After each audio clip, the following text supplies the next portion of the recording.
All right, guys, I have Jesse Holguin, who's a founder of Lexit, and then I have Carmen, who's an ambassador, right, representing Lexit here today at the LA City Hall rally against vaccine mandates, vaccine passports, and mask mandates.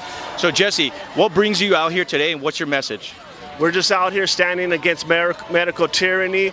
It's not about party. It's not about Republican versus Democrat. It's about freedom. We're just totally against these mandatory vaccinations. And because I know that it's only going to get worse, unfortunately, it's not going to get better. They're going to pretty soon lock us down, especially if we have this tyrant Newsom in there. So we got to recall Newsom, and we're just standing against it. We're standing, like I said, it's not about politics. It's not about race. It's about freedom. Absolutely. And Ms. Carmen, what do you think about these vaccine passports that are happening? So LA City Council just voted in favor of it. Looks like they're going to be drafting legislation to see what that looks like in LA City. So what do you think about these vaccine passports that are coming to LA? I say absolutely not. There's no way. This is the hill that we need to die on. We cannot allow any mandatory anything in our body. I don't know what's going on over there, but I think they might be fighting over there. I don't know. Looks like Antifa might have showed up. It's okay.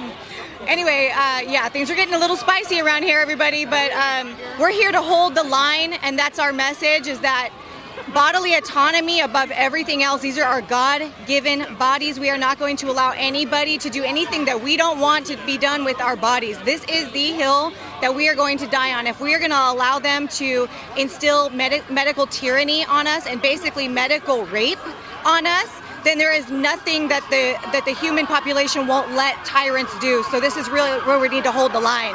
And wow, things are getting crazy around here. So we got police sirens. I'm sure you guys can still hear us. Police sirens going on everywhere. I told you guys that Antifa was going to show up, probably disrupt the protest here.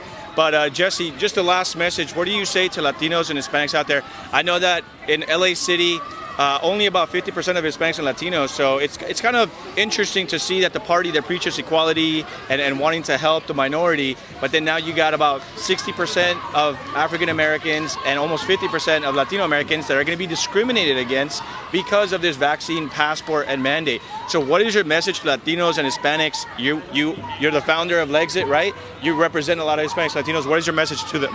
Yes, it's just totally ridiculous to hear the left and the fake media trying to push the narrative that it's only Trump supporters or right-wing extremists that are against the mandatory vaccinations and all of this, when it's ridiculous. As you said, the highest rate of individuals not receiving the jab is Latinos and blacks. So it's just totally ridiculous. Like I said, out here there's blacks, Latinos, all of this out there. So what? We're all white supremacists, we're all Trump supporters. Not only that, countries across the world are also all protesting. So that narrative is totally false. What, are they all Trump supporters too? Yeah, so where can people find you to kind of stand united with medical freedom? Where can people find your page? We're on Instagram, we're under Lexit Movement, and on Facebook, we're on Real Lexit.